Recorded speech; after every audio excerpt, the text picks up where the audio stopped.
Hey, sometimes technology or lack of it is a good thing. We don't have much signal out here on this back 40. Those of you that tuned in a couple times, keeps recording, so I'm stopping it and starting over. I think I posted one of the videos where we was down there at that old shack. It recorded it, but you can hear the story about that old shack that we played growing up in. But we're going to ease back across this fence and head on back on our side of it. This fence wasn't here, but time moves on.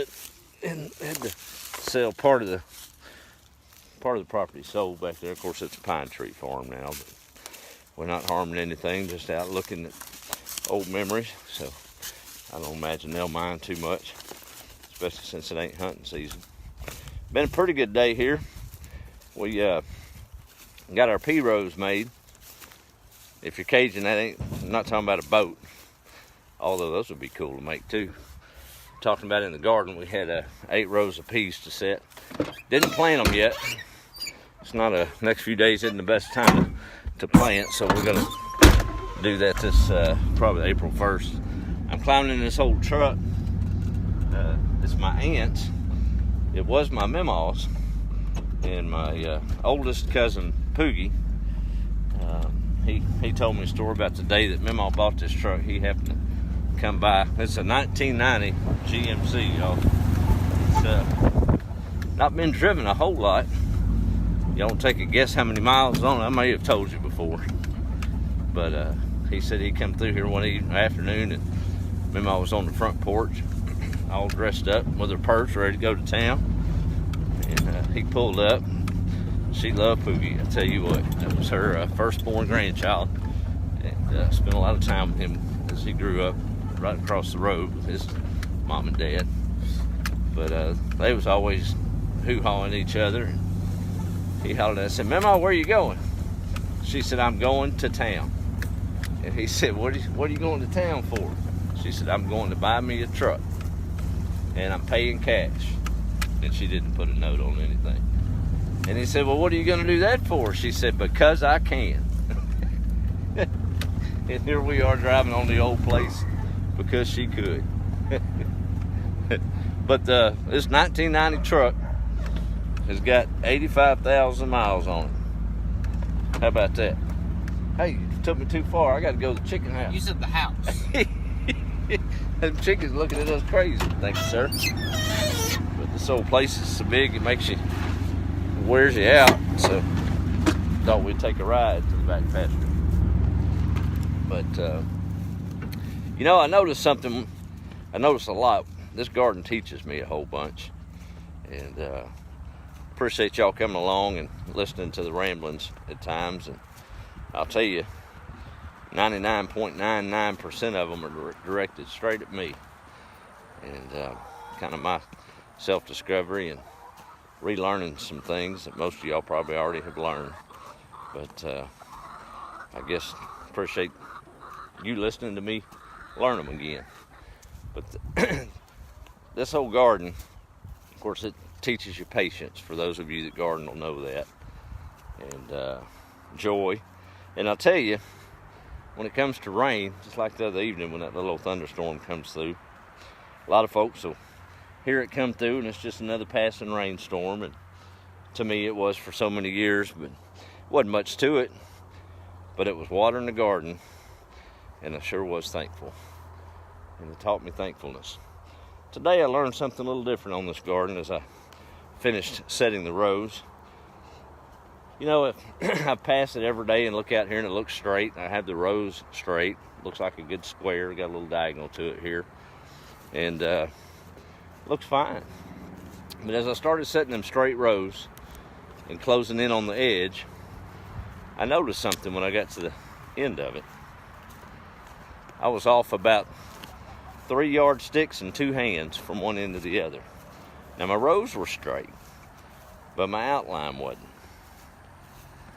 And it hit me how often we can go through life and things look good, things grow, do fine, rows look straight, but maybe the life's just a little bit out of kilter.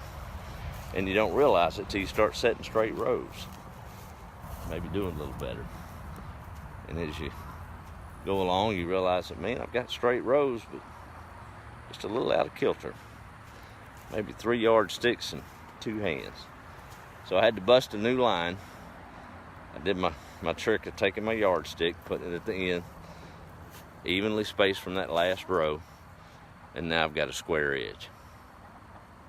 Something how that'll work. So, taught me a lesson now. And I found out too, I got 3 roosters, y'all. I started with 0 this time a couple of weeks ago, and my friend down the road brought us old rooster with no name. There he is. Good job. And then the little white one, he comes out in the morning. Oh, there he is. He's starting to. That sun starts setting. He's ready to go to the house, but he spends all day long out there picking and foraging in that privet hedge. Let me see if I can sneak up on him. He's right up. You see him there? He's just easing along. My daughter said he looked like a llama. I guess so. But this morning I came out and I've separated those bigger white meat hens to the back because they don't know when to stop eating, so they're on a ration. I can't keep them on full feed like the rest of the chickens. They're getting plenty to eat, but they're just not foundering. And I'm going through and culling those that are laying and those that aren't, and going through all that. And culling by pulling the layers back into the full feed area. But there's been one, I don't even know the right name for it, they call them Easter eggers. There's been one hen, I thought it was a hen, back there with them white ones because they can fly back and forth. Every day I go out there, I'm like, what in the world is that hen doing back there every day, all day with them white chickens? And this morning I found out he's a rooster. I saw what he did, and I'm like, no, wait a minute, a hen don't do that to a hen. And I called Jordan out here, and it was over. And we're sitting there studying that chicken, and I said, you reckon that's a rooster? He said, I don't know. And he'd flap his wings like a rooster. He hadn't crowed. And Jordan and I was walking around out there, and we was talking about that gun we found this morning. I'll show you that. And all of a sudden, he took off to crowing. I said, well, I'll be dadgum. We got 3 roosters. It was supposed to have been a pullet. And them chickens are pretty hard to tell the difference at that age. I think it's him right here. So I didn't even learn which one it is yet. I think that's him, pretty sure. He don't really look like a rooster yet, but he's sure acting like one. If it walks like a duck, quacks like a duck, must be a duck, or a rooster in this case. For those of y'all that follow on the YouTube channel, of course we're chronicling the little babies in there, the Leghorns, Ben's the Leghorns. Neat dude up in Ithaca, New York, friend of the family, and it coincided with his birthday when I got those 31 birds, so I figured it'd be good just to name them Ben's Leghorns. So far they've all survived, doing good. But I've got a separate playlist on YouTube for that, just more of a chronicle, not doing it every day. But I shared this morning, I'm still just flabbergasted. I've left it there all day, just for no reason. But yesterday evening, or late yesterday afternoon, planted sunflowers out yonder, and on each side of this house, I got some slabs out of the woods there to make a little old, I call it East Texas flower bed. Ain't nothing fancy, but it'll be pretty enough. And put sunflowers in it. So here I am tilling the ground, getting it all worked up. But I came back and raked it, worked some chicken poop in it, and got seeds planted, and nice and pretty. And I go in the house for the chickens were put up. Now, Jordan decided he'd dig for that Legend of the Silver Mason jars out there by the well. Poor thing wore himself out digging yesterday. But lo and behold, I get up this morning, I'd left my boots out here to dry because I washed them out. Had them on these poles and went and cleaned out the little baby chicken deal. Threw all this down here in my compost pile, and I looked down in my flower bed that I did yesterday, and there's an old, and I'm in the sun, an old cap gun laying just like that. No tracks around it, no dig marks. It didn't fall, I can promise you that. But just kind of a mystery. First I thought it was a real gun, but I've been around them enough and it's not. It's just a little old cap gun. But Didn't have enough indention to have fallen. Have no idea where that thing came from. Somebody said a raccoon drug it up here. I don't want to meet that raccoon. A pistol packing raccoon. He sure laid it right, of all the things. But some odd things have went on around this old place for sure. Nothing bad, but just some curiosities, I guess. And I don't know if Jordan woke up something out there digging for that silver. Mama sure would have said it. She had some stories, I'll tell you. But whatever it is, I guess that's going to be the pistol. I don't even know if I'm going to move it. But beats anything I ever seen. I don't reckon it's got any value to it, but it's going to make a good story, isn't it? One of my buddies told me I need to make up a legend and tell the grandkids. So I guess I need to get to work on some embellishing there. But we'll see. I don't know. If y'all got any answers, go ahead on, but I don't believe it was a critter. I really don't. I've got lots of plowed garden, and the only tracks I see from time to time is a deer. And I hadn't seen any raccoons slipping around. With these chickens, I'd sure know it. But, either way, we'll take it as a positive thing, I guess. But neat stuff. All right, well, Jordan and I are finally going to get to cook them steaks we talked about. What was it, Friday, Saturday? And he's been chomping at the bits. And I think he's got the grill burnt off good. And we'll have some steaks in the air, or at least the smell here pretty quick. And we had to go buy some store-bought potatoes because mine ain't ready yet. We do have some corn from last year, so we'll have that. And I guess that's how it'll roll. But we'll probably, Kimberly's coming this weekend, wanting to do a little work on the place. It's supposed to be raining, and I'm not going to complain about that. I wish the planting schedule had fell a little different so I could have them peas in, but it's a barren time of the month to put any seed in the ground. So I'm going to stand down and wait. As bad as I want to get out there and put seed in, I'll wait till April 1st like it tells me to. There'll be another rainstorm come along. Let me do now look at y'all digging in your own poop, crazy chicken. That's my side compost pile I'm keeping tilled up. Ain't no telling, I don't even want it. Those silly chickens. They keep you laughing, I'll tell you. Let me see who all's on here this evening. We'll call it a night. Went running real long tonight. There's Carolyn Durrell, how are you? And Brenda's in Beckville again. Good to see you, ma'am.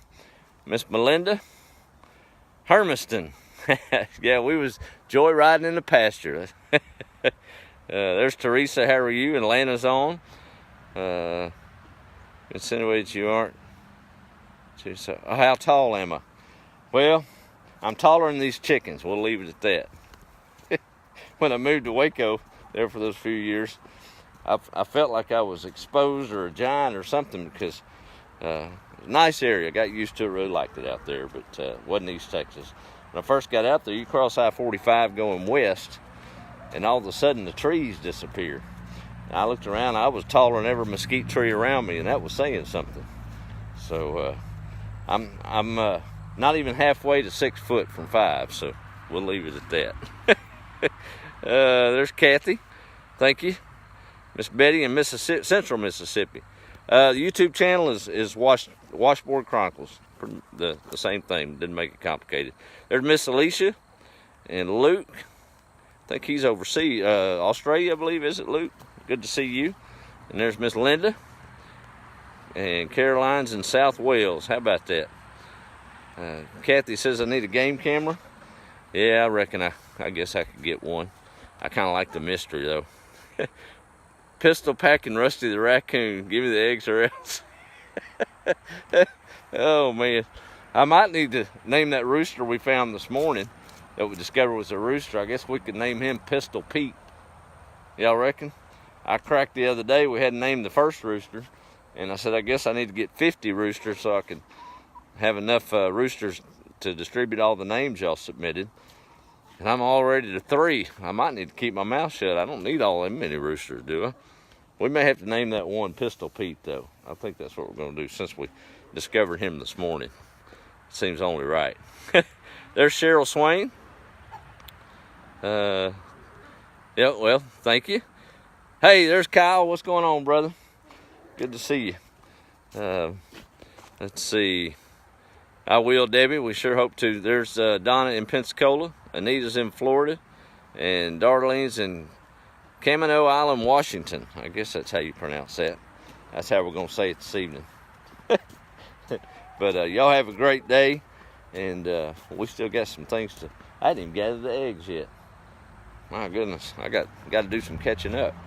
Got busy doing all them rows and resetting straight lines. But it's worth thinking about, isn't it? You'll find out if it's squared up or not when you start plowing straight rows. Won't take it long to tell you whether or not you're on the right track. Y'all have a good evening and be the light. And I got to go get some eggs and might fry some eggs and steak. They have chicken and waffles. They have eggs and steak. Hey, Jordan, y'all be the light. We'll see you.